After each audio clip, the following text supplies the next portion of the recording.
Good evening and welcome everyone tonight to our first of our Meet the Governor candidate series here with California Working Families Party. We're really excited to have you all. This is the first time we are hosting this series tonight. And just wanted to go over a little bit of the logistics. So my name is Jane Kim. I am the California Director of Working Families Party, and I'm so excited to have you all. For those who are new to Working Families Party, we are a party of hundreds and thousands of Californians, everyday people, organizers, neighborhood leaders, and working people champions, coming together to build a California that governs for all of us, not just the billionaires and the well-connected. Over 30 community and labor union partner organizations from San Diego to Sacramento make up our statewide committee that leads this endorsement process. And together, this powerful coalition is fighting for racial, social, and economic justice for all of us. I want to take a moment to give a big shout out to our in-person watch parties that are happening across the state, from the Bay to Los Angeles, San Diego to Central Valley and Orange County, folks that are gathering in person to make this conversation a collective one.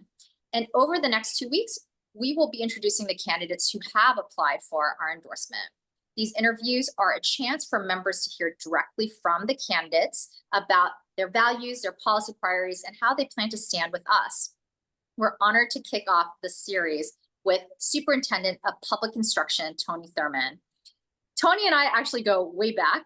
I don't want to say how long, but close to 2 decades when we were babies serving. I served on the San Francisco Board of Education, and Tony at that time served on the West Contra Costa Board of Education. He already had a long career in public service, having served on the Richmond City Council, and then he went on to win a seat on the California Assembly, where he championed a lot of legislation that you all will hear more about later on today.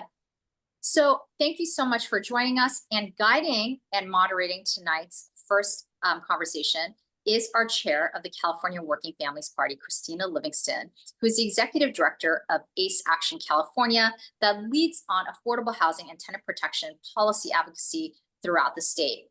So Christina, thank you so much for moderating. We're so grateful to you, to Tony, and all of our questioners here today who are joining us for this conversation. Over to you. Thank you, Jane. And hi, everyone. Welcome to the California Working Families Party Meet the Candidate series. As Jane said, I'm Christina Livingston. I'm the executive director of the community group ACE Action, and I am the chair of the California Working Families Party. So I'll be facilitating tonight's conversation. So these interviews are part of our statewide endorsement process, which we're so excited to be digging into. The goal here is really simple. We want to give our members and our leaders the opportunity to get a chance to know the candidates who applied for endorsement, for our endorsement for governor.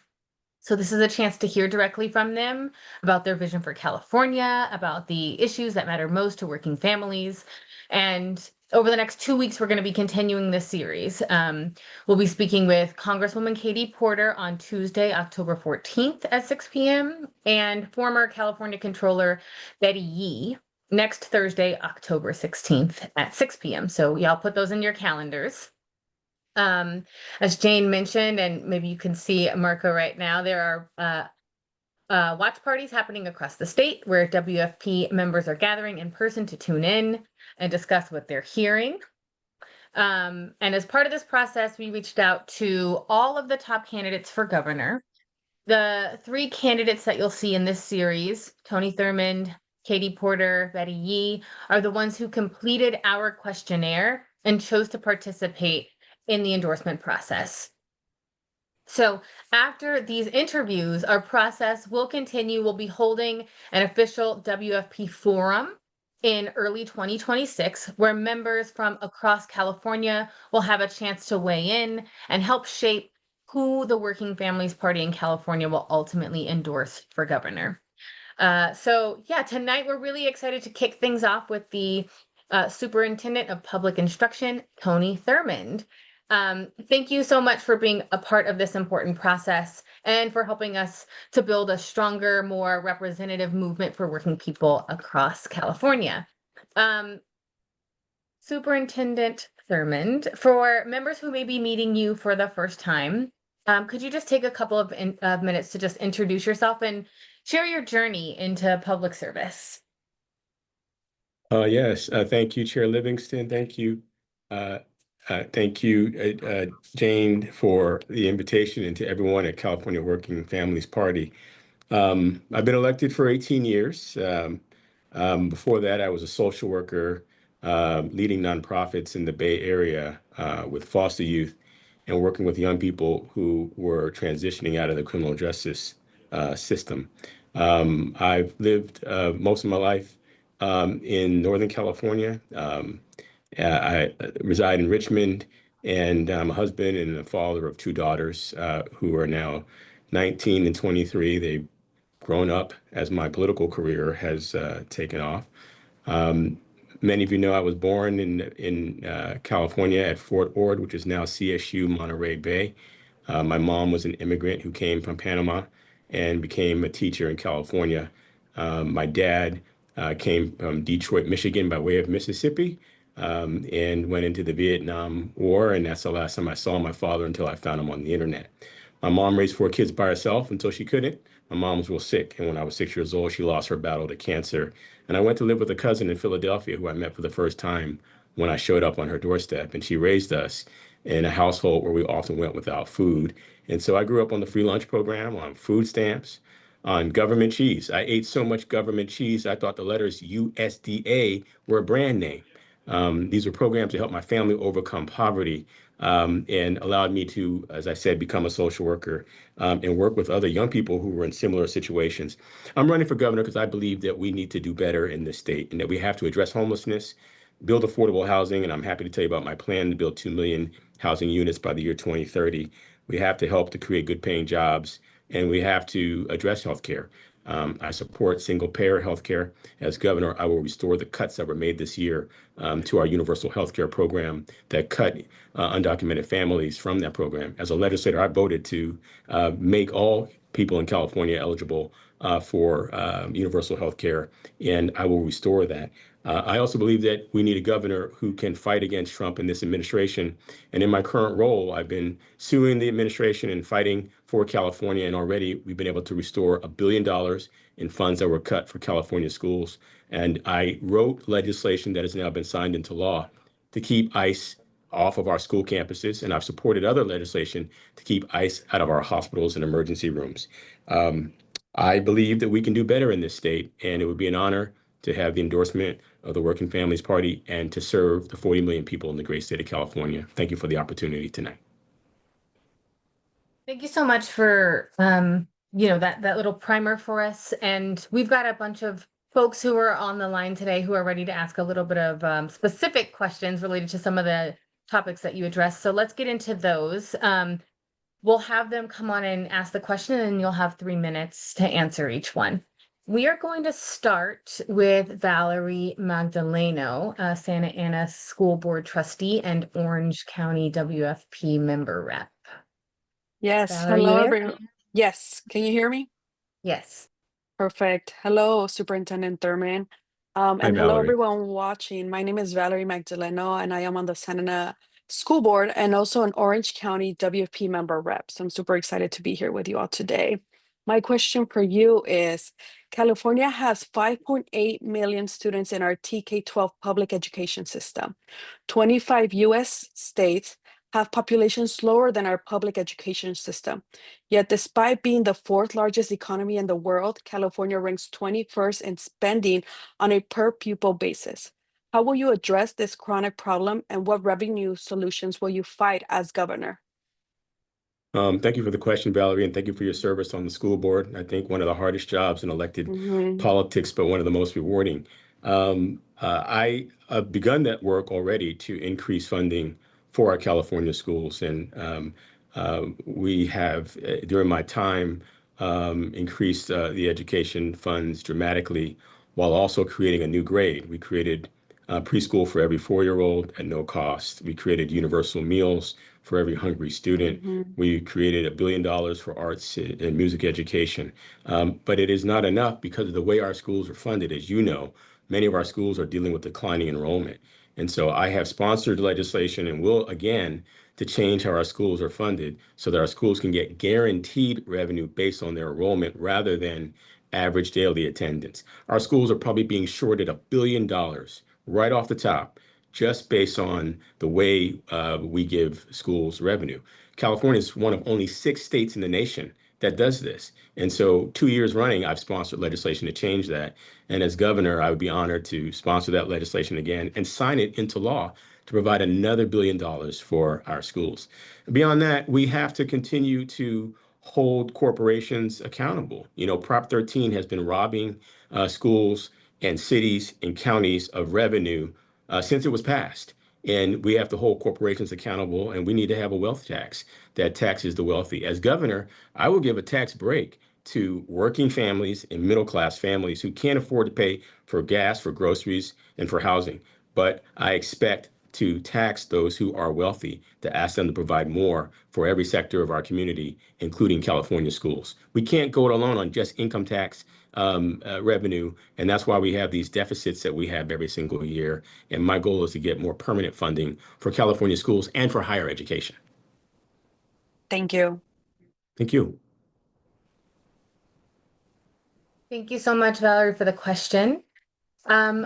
We are gonna get a question from Sydney Fang, who's the policy director at AAPI Force. Sydney. Oh, and I just want to point out for y'all, the timer, in case you don't see it, is up on the right-hand corner of the screen. So you can see if you've got extra time, Sydney. If you wanted to ask a follow-up question, we can do that. I apologize. I wasn't able to see the timer, so if I went over, I apologize. Where Oh, do no, I you find didn't. it? You had a whole minute left. You were very succinct. I want to be efficient with our time, but how do I find the timer? When we Oh, hit start, it'll show up. I Yeah, there see you it go. now. I see it now. Thank you. Thank you again so much, Superintendent Thurmond, for joining us. My name is Sydney Fong. Again, I'm from AAPI Force. We are a statewide network of grassroots organizations building political power in AAPI communities in California. And I'm really excited to ask you this question and have you expand on your point about the wealth tax.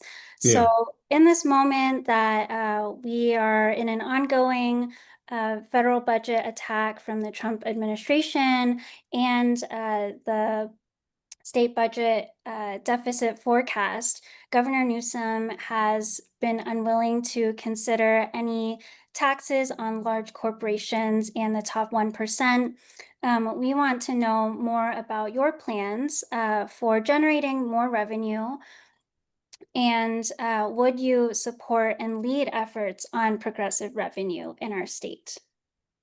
Thanks for the question, Sydney. And the answer is yes, and yes, and yes. You know, many of you know that I supported the reform of Proposition 13, the ballot measure that we had during the pandemic. And that was a terrible time to be asking. And I think people were confused and they thought that they were going to be taxing themselves more. But I support any reform of Prop 13 so that big corporations pay their fair share. I think that California, like New York, needs to have a wealth tax and a billionaire's tax. I was doing some basic math, and you know, a billionaire can spend something like $5,000 a day for like 500 years. I mean, who needs that much money? And I'm not saying that to be to make light of someone else's hard work, but we have 240,000 homeless students in our state. 40% of those who are unhoused in California are older Californians. We need those who have wealth to provide more. And we can't ask working families or middle-class families to provide any more. And so I support a wealth tax, a billionaire's tax.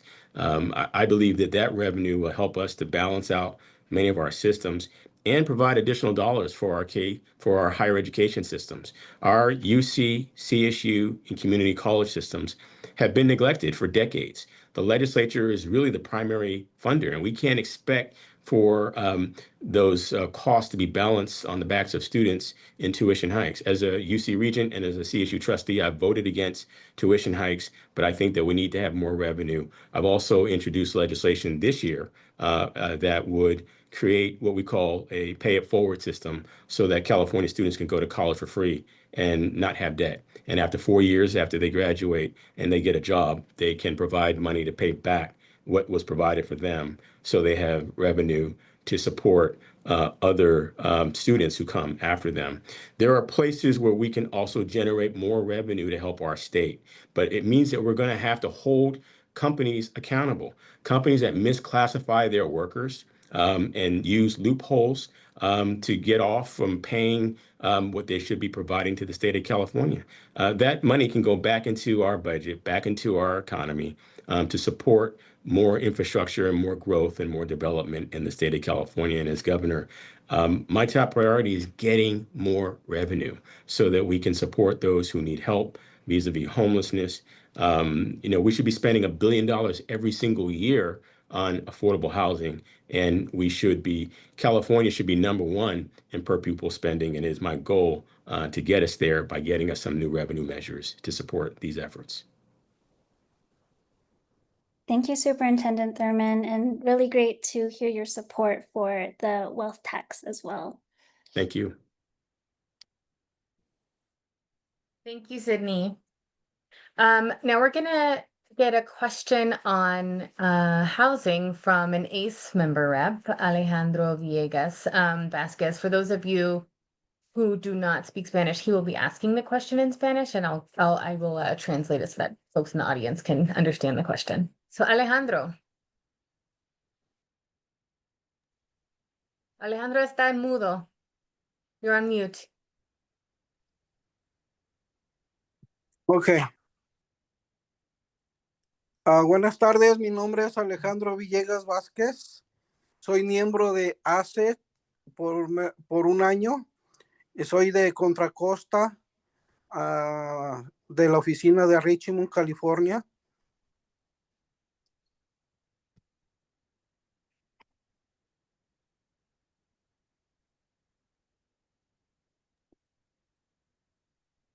¿Me escuchan?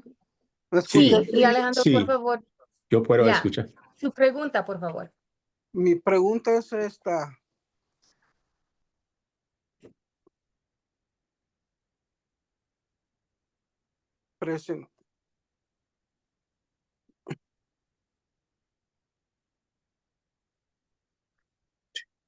Protecciones para inquilinos, para proteger a los personas en los hogares. Ahora investigación pública graban escuelas para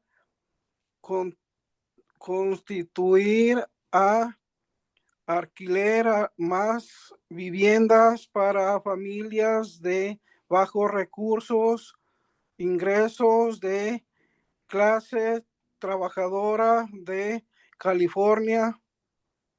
¿Puedo seguir o me espero ahí, Cris? No, puede seguir. Ok.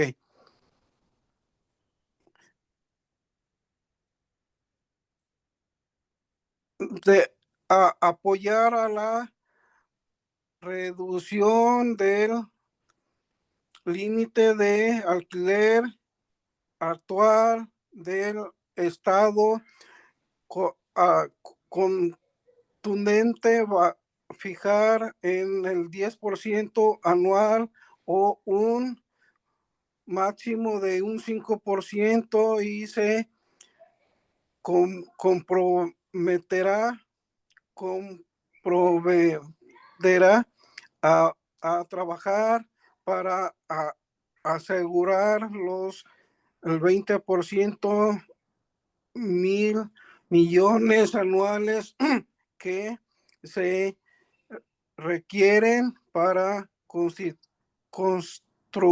las escuelas de niveles accesibles necesarias para albergar al tercio infinito de las fuerzas laborales de California. Gracias. Gracias, Alejandro. Alejandro is a member of ACE. He comes from the Richmond office. He's been a member for a year. He was talking about the two important policy pillars for ACE to solve the affordable housing crisis in California. One of them are the tenant protections that are needed to protect people to keep them in their houses now. And the other is large-scale public investment that's required to build low-income and working-class homes. So he is wanting to know if you support lowering the state's existing rent cap that's currently set at 10% maximum a year to a maximum of 5%. And if you are willing to commit to working to secure the $20 billion annually that's really required to build the scale of affordable units needed to house the bottom 3% of California's workforce. Thank you. I got most, but not all. Gracias, Alejandro, para la pregunta. Mi primer lengua es inglés, pero yo puedo hablar un poquito de español.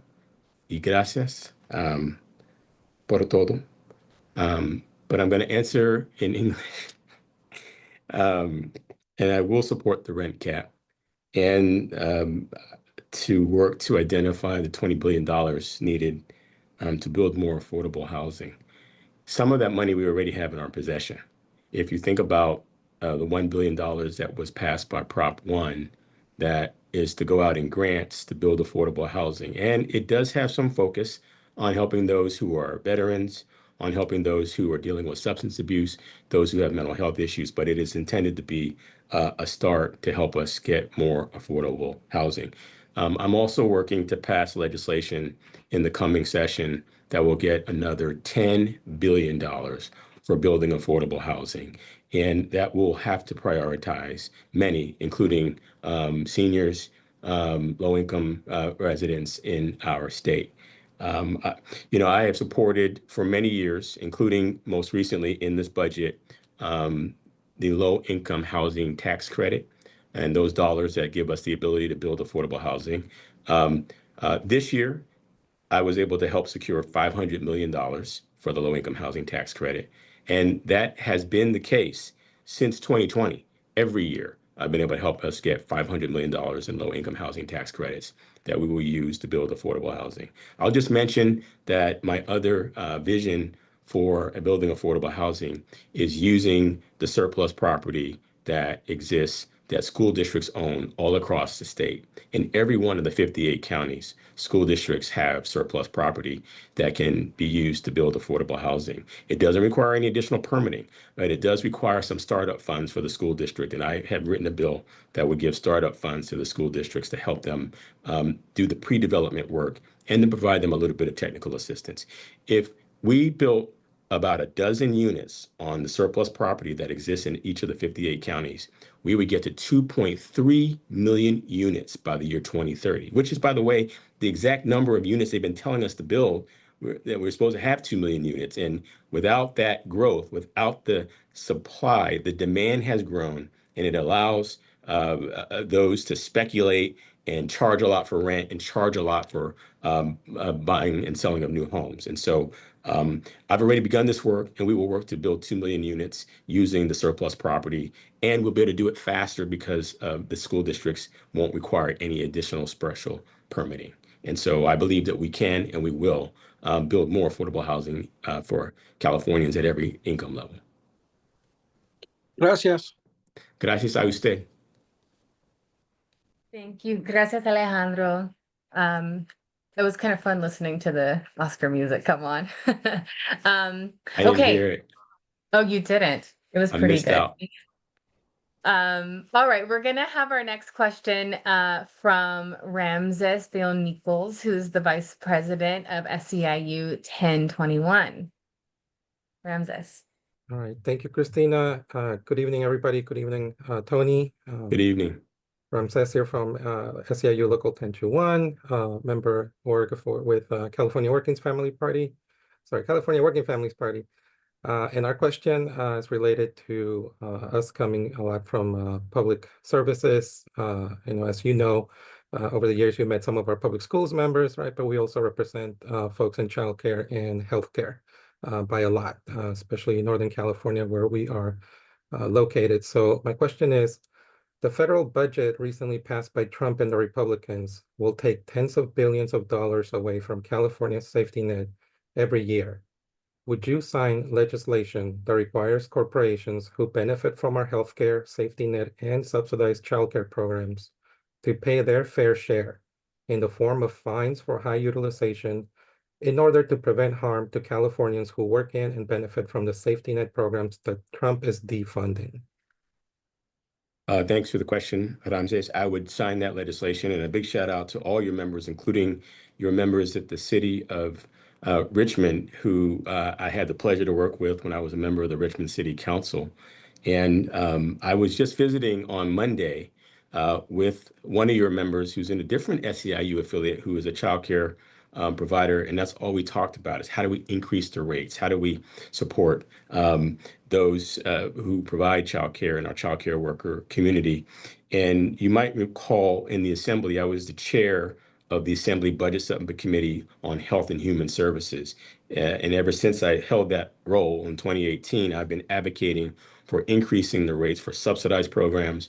We have to provide more money to those who provide childcare programs, whether it be in the form of compensation, benefits, and training and professional development. As you know, a lot of these are businesses that are run by women and women of color, and the cost to run their businesses is nowhere near what they get back from the state. And so I would support the legislation, and I would put money in from the state budget to support increasing the rate, increasing compensation for those who provide care. Having seen the attacks that we've already endured from the federal government, we've been able to activate programs here in California to offset some of the cuts to our food programs in the Department of Agriculture. I mean, who goes after hungry kids and cuts, programs that give kids lunches and breakfasts and so we're using another program in California that we call Sunbucks to help serve those same kids. And we know that we can provide meals, and I will continue to do that because I believe that that is the role of government, and that we will continue to push back on the Trump administration on everything that they've threatened to do. For example, who threatens to get rid of the U.S. Department of Education? I don't think I ever expected to hear anything like that in my 57 years of life. Education is a great equalizer. It saves lives. And so I've been fighting the Trump administration on their attempts to cut education, and we've had some success, but we have to be vigilant. And that's why I support Prop 50, because I also want to make sure that we gain 5 seats in Congress so we can reverse the cuts from the big ugly bill that kick people off of Medicaid and Medi-Cal, especially those who have disabilities and those who are older, those who can't travel, who live in rural communities, again, so that we can restore healthcare. I spent most of my career working in programs like school-based mental health, and we use Medi-Cal to support those who don't have healthcare. And so I'm committed to restoring food programs, healthcare programs, supporting childcare workers, IHSS workers, all those who provide care. We will fight the administration, but when we need to, because we're a donor state to the U.S. government, we will also backfill programs where we need to provide the safety net for our folks. Thank you. Thank you. Thank you for that important question, Ramses. Okay, for our next question, we're going to kick it over to Marco Briones, who is a San Diego member rep and the San Diego Labor Council political director, and he's at one of our watch parties. Marco. Wow. I see you got it going on over there, Marco and team. Hello, everybody in San Diego. Hey. I had to mute the speaker real quick, but I'll ask our question and then we'll go back on the loudspeaker. A lot of us here in San Diego grew up on the border region. As you know, California is a sanctuary state. From farm workers to engineers, immigrants are integrated into our communities and economy. With the current administration threatening to punish our state for our inclusive policy, What concrete steps would you take as governor to defend California's ability to attend school, seek medical care, or report crime safely without risk of deportation or family separation? And what specific tools or policies would you use to ensure local law enforcement doesn't cooperate with federal immigration rates? You know, if local law enforcement is cooperating, they're in violation of the law. And I expect them to follow the law. And it starts when I was on the city council in Richmond and we became a sanctuary city.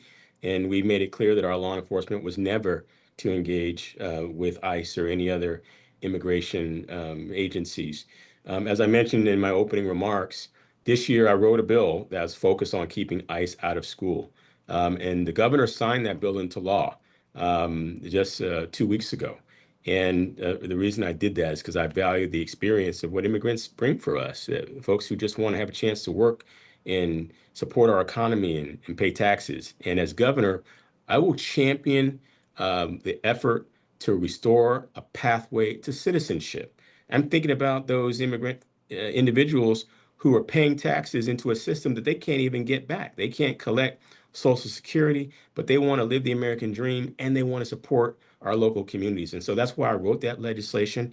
And I reached out to each of the 1,000 school districts to make sure that they know they do not have to cooperate with ICE unless the representative has a judicial warrant.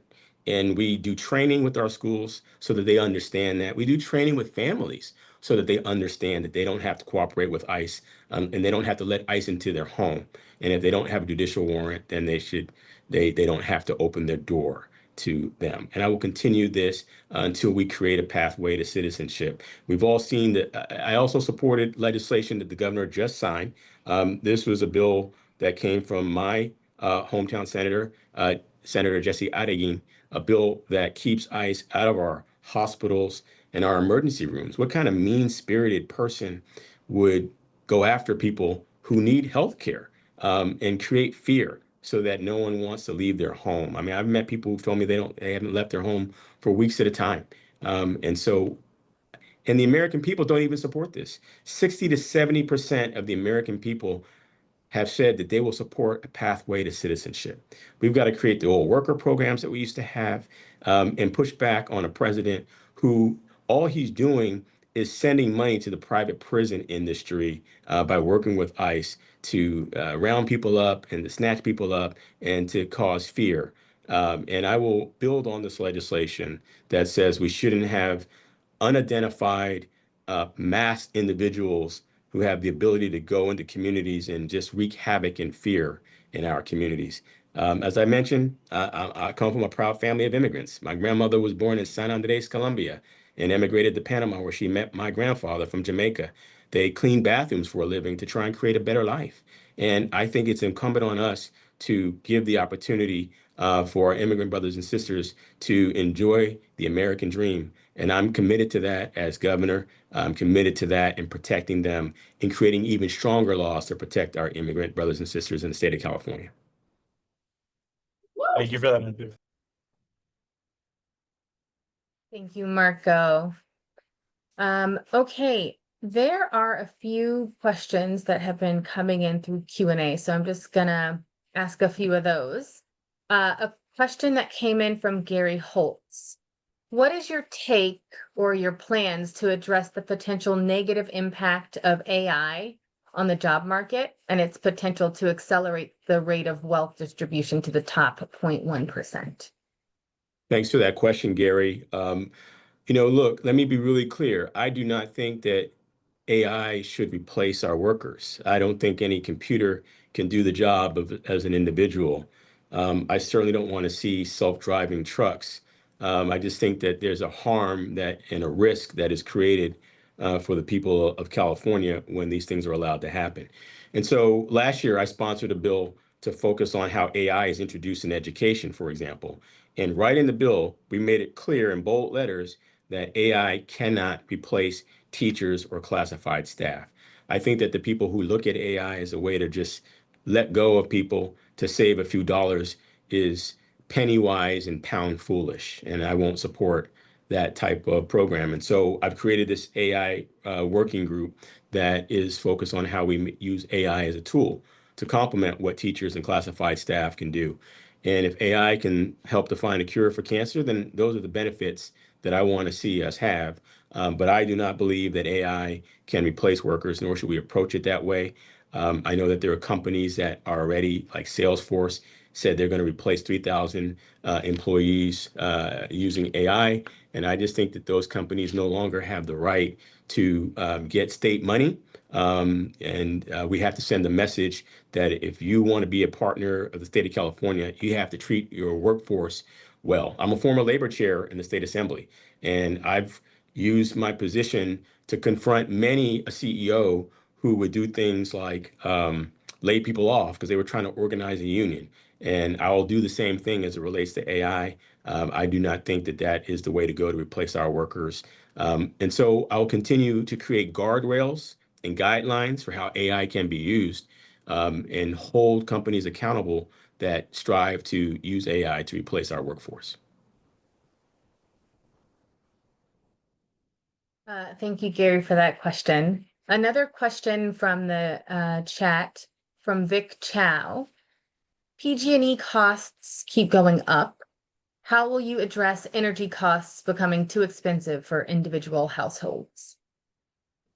Vic, thanks for your question. PG&E needs much more accountability. They're going to have to make all kinds of changes to their systems that have created much more risk for wildfire. They're going to have to do undergrounding, and there has to be accountability because every time you turn around, they're asking for another wage increase, and they're balancing their budgets and their profit margin on the backs of Californians, including working Californians, older Californians who can't afford to pay the rates. We have to diversify and move beyond this form of energy and use new forms of energy like solar, wind.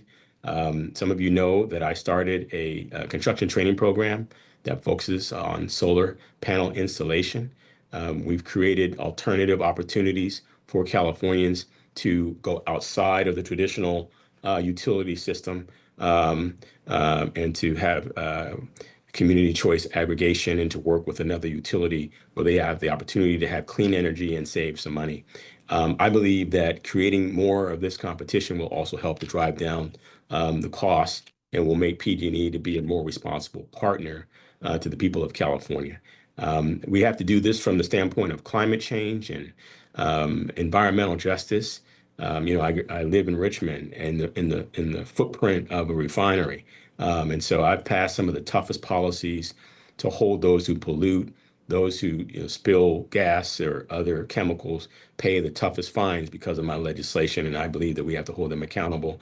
And I believe that we have to hold PG&E and all the utility companies accountable to the people of California to provide them quality at an affordable rate. And they'll want business from the state of California, and they won't get it under my governorship if they continue charging high prices and providing poor quality to the people of our state. Okay, I think we've got enough time for one more question. So this comes from Josh Kane. It says transgender individuals are facing significant challenges under this administration and indifference from our governor. Despite this pressing issue, Governor Newsom has yet to sign 3 crucial bills that could support the trans community. What steps would you take to ensure that transgender folks of all ages thrive in our state? Thanks for the question. Some of you know that I went to a school board meeting to stand up for students who were being forcibly outed. And then I was escorted out by 7 police officers and security guards for standing up for our students who reached out to me and asked me to come and support them because they felt that they were being bullied by their own school board members and the administration. After I left that meeting, I went and worked on new legislation, AB 1900, which bans forcible outings in the state of California. I'm being sued personally and in my official capacity by Donald Trump because he says that we're in violation of Title IX because of my work to protect our transgender students. And I've made it known that we will continue to protect transgender students and their right to participate in athletics free from violence and free from bias. That is California law. And I have not been silent on this issue, and I will continue to stand up for our students and to fight the administration to protect our students. I've used my role as a member of the Student Athletic Commission to make sure that they don't pass policies, that create harm for our transgender athletes, and I will continue to stand up for our transgender students and transgender people. I've also sponsored legislation that says that students should be able to get education that reflects the diversity of our state. They should be able to learn about those who have their ancestors who've contributed to our state. They should have an education and books and curricula that is free from bias and homophobia, and that it has the experience of LGBTQ plus Americans who have served our community. And I've gone to places like Temecula and Chino Valley to support students, Black and brown students, LGBTQ plus students who feel that they are being bullied and ostracized, to support them, to help them get protection. And as you see, I have passed 2 laws to support our LGBTQ plus students, and I won't stop there. And I'll never stop using my voice. I've made a pledge that anywhere, on any school campus, anywhere in our state, we have 10,000 schools, that if there's ever a form of hate against the LGBTQ plus community or against students of color or some form of racism, that I will investigate it and hold that district accountable and address those issues. I will continue to do that as your governor. I will not be silent on these issues. I will make it clear that we support our trans students and trans people. Some of you know that I also passed legislation to create gender neutral bathrooms in our schools, because many of our students told me that they felt unsafe, that they go the whole day not using a bathroom because they felt unsafe. Our kids deserve better. And I'm prepared to support young people and adults, and to guarantee their safety, their right to live without bias, and without threat. Thank you, Superintendent. Okay, we've gotten through all of the policy questions. We have a lightning round of questions just so that folks get a little bit more of an opportunity to know you. Yeah. So for each of these questions, you need to answer in 1 minute or less. Okay. Question 1. What is your most played artist on Spotify or Apple this year? True confession, I don't use Spotify or Apple. I listen to the radio in the car. I watch videos on YouTube. I mean, my music interests are all over the place. On one day, it might be Tupac. On another day, it might be Whitney Houston. On another day, it might be some classical piece.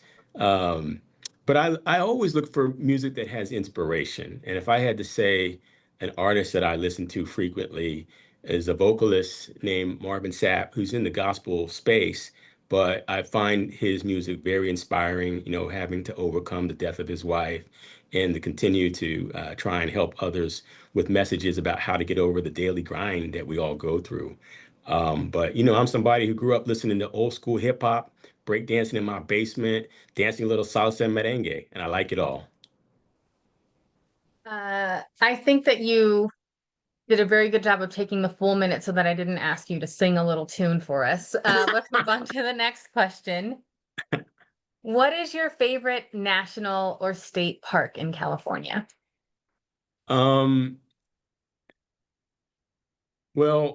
it's not a state park, but where we go the most is in Richmond. It's called Keller Beach, but it is named after a former state assemblyman, John Knox, who was the first person from Richmond to represent our area in the state assembly. And so more times than not, we find ourselves at the Knox Miller Park, and Miller is our former congressman, and his father was a legislator. And so that's where I spend most of my time, at Keller Beach and the Knox Miller Park. Great. Awesome.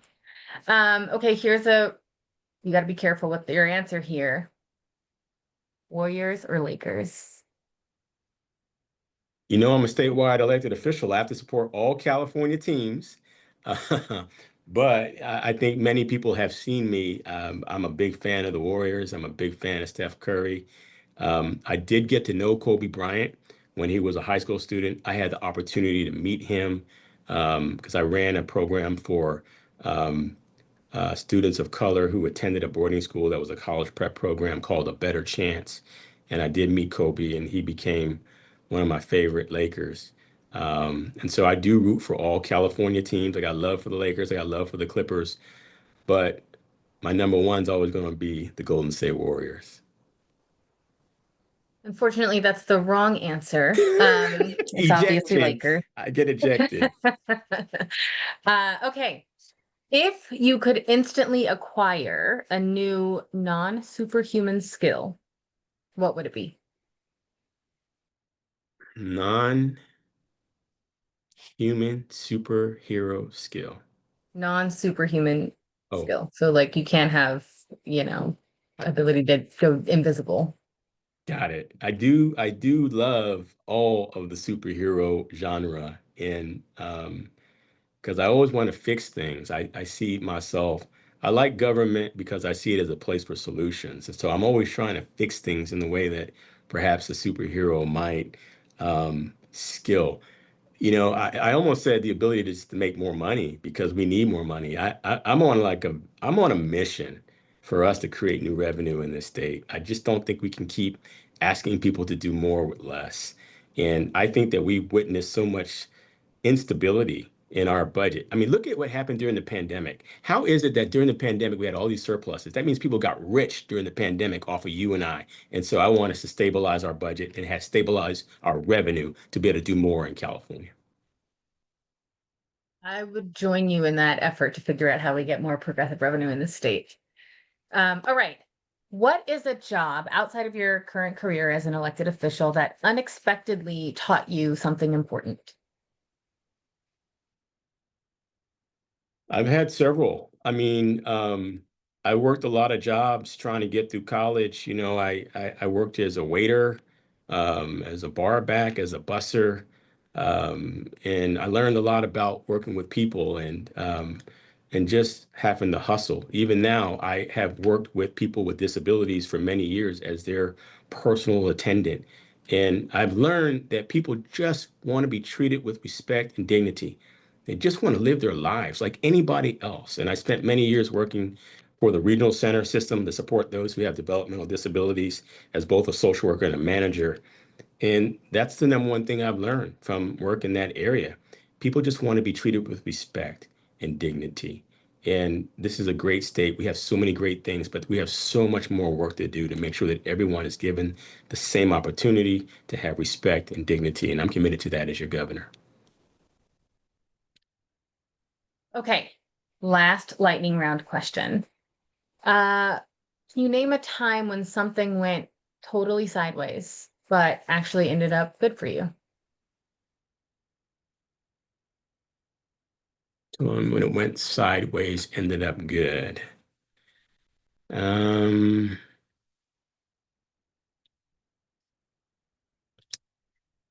going to use up all the time on this lightning round. I'm going to talk about the pandemic. The pandemic was the hardest thing that I'll ever deal with, and most of us will in our lifetime. And it was upsetting to learn within days of the pandemic started that there were a million students in this state who did not have a computer or access to high-speed internet or any internet. And so as the state superintendent, I hauled every internet service provider into hearings that I created and demanded that they give free internet to the kids of California. Fast forward, we were able to secure $6 billion to build out broadband in every part of the state. Once and for all, we will close the digital divide in this state.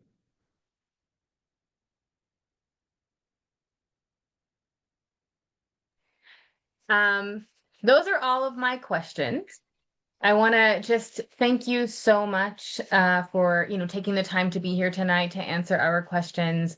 As we mentioned earlier, this is just sort of a beginning of our process, making sure that folks have a chance to know you and the other folks who have applied for endorsement. I'm going to actually turn it over to transition us out to Jorge, who's the deputy here at California Working Families Party, to let folks know how they can continue staying engaged. Thank you so much. Thank you all for joining us. So yeah, this is just the first in our series of interviews. We are going to be interviewing Katie Porter on Tuesday, October 14th. And we'll be interviewing Betty Yee on Thursday, October 16th at 6 o'clock. Same exact thing. And we'll have more watch parties happening all around the state. So please sign up. You could be lit like the San Diego watch party. I know they're watching the Blue Jays and the Yankees. And shout out to Ryan, Kim, and everybody in LA who are actually going to be transitioning into a phone bank right now. For those of you in the Bay Area, our national director, Maurice Mitchell, is going to be in town on Saturday, and he will be doing a big event in San Francisco. So, and that will be at 4 o'clock. So if you want to meet Maurice and do a little rally and talk with him about his national vision and our local vision, please stop by there. And the other thing that we're doing is we're throwing down big. So at the same time we had this interview, we had 250 people signed up for the California WFP phone bank for Prop 50. So shout out to our team doing that. We've been making over 10,000 calls every single day. And today was just a giant phone bank with our partners. So if you are interested, please sign up Tuesday through Thursday from 5:30 to 8. All the way till the end, we're going to be doing these phone banks. The other thing I want to say is mark your calendars. We are going to be doing our second Yes on Prop 50 rally on Wednesday, October 22nd. And that's going to be with Congressman Ro Khanna, our National Director, Maurice Mitchell, and then two of our incredible congressional candidates that we have recently endorsed. One of them is Sacramento City Council member Mai Vang, who is running against an 80-plus-year-old incumbent who hasn't held the town hall during the new Trump administration. She's running as a progressive to bring real change to Washington. And then the second candidate that will be there is Randy Villegas, who is a longtime WFP member rep, champion, who is running against both the Democratic and Republican establishment to make real change. And he's in the biggest swing district in California. And so what this shows is that California WFP, we're putting our money where our mouth is and we're throwing down big. We have over 100 elected officials in this state, everywhere from Imperial Beach and National City, all the way up to the Oregon border, who are making real change, who are fighting AA rent ban bills in San Diego, who are fighting to make sure that ICE is not wearing their masks in San Jose. And we're also made up of over 30 grassroots organizations and labor leaders, including Christina Livingston and Sydney Fang and Ramses and everybody who's on this call now. So what I'm asking for y'all to do is join us. If you feel the urgency, if you feel that the two-party system is broken, if you feel that it's not just the Republicans' fault that we got where we are right now, I need you to throw down and join and become a dues-paying member of California WFP. We're asking $10 a month. If you can't do $10 a month, do $5 a month. And if you can't do $5 a month, we're asking for $1 a month to throw down to help us elect candidates like Randy Villegas and Mai Vang, to help us support our phone banks, where we had over 200 people making calls this very second. So some of you might actually be getting a call right now from our phone bank team. So I'm asking you, please throw down. This is the fight of our lives. We need to elect progressive champions all around the state. Let's turn that 120 elected officials to 250 by the end of next year. I'm counting on y'all to do it. So please click that link and become a dues-paying member of WFP. That money goes directly into the work to fight for a better future and elect progressive champions all around the state. And the other thing I'll say is, if you are interested in continuing the conversation, I would love for you to join our Discord. So you could, one of our member reps, Sam Sukatan, is going to be leading a conversation there. So please join our Discord. Please become a dues-paying member. Let's win this thing together. And then I'll pass it to Tony Thurmond to give us final thoughts before we dip out. Thank you again for the opportunity to be with you tonight. I wanted to just say, I hope that, I know there's a lot of friends in this race, and I know you'll make a great decision, and I hope you'll make a decision based on someone who has experience, lived experience, like the people in our state who are struggling, and someone who has a vision and is very specific. And I've tried to be specific about my policies to build housing and to create good paying jobs. But I also want to make a pledge to you that I'm going to remain always in this race as a solid progressive, and I'm not going to deviate from that. And whoever you ultimately endorse, obviously, I hope that it's me, but I hope that you endorse someone who makes the same pledge to always be progressive. I've taken a pledge not to take money from people like crypto, because crypto has made Donald Trump a billionaire. As far as I'm concerned, that's MAGA money, and I'm not going to take it. I'm not going to take money from the oil industry or tobacco. And I'm going to continue to fight for single payer and try to make changes to Prop 36 because we need to end the school to prison pipeline, and people shouldn't get treatment in jail because they have an addiction. And so I'm just pledging to you that you will see I'm going to stay the progressive in this race through and through. As you talk to other candidates, ask them if they're willing to do the same thing. Say no to crypto. Say yes to single payer. Say yes to making changes to our criminal justice system so that people don't end up in jail because they have an addiction. Thank you for being righteous and on the side of right and for giving me some time. I'm Tony Thurmond, and I'd be honored to have your support as we go forward. Thank you so much for your time, Superintendent. And thank you everyone for joining tonight.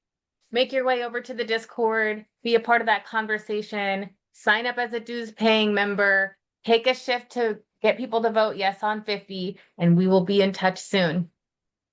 Good night, everyone.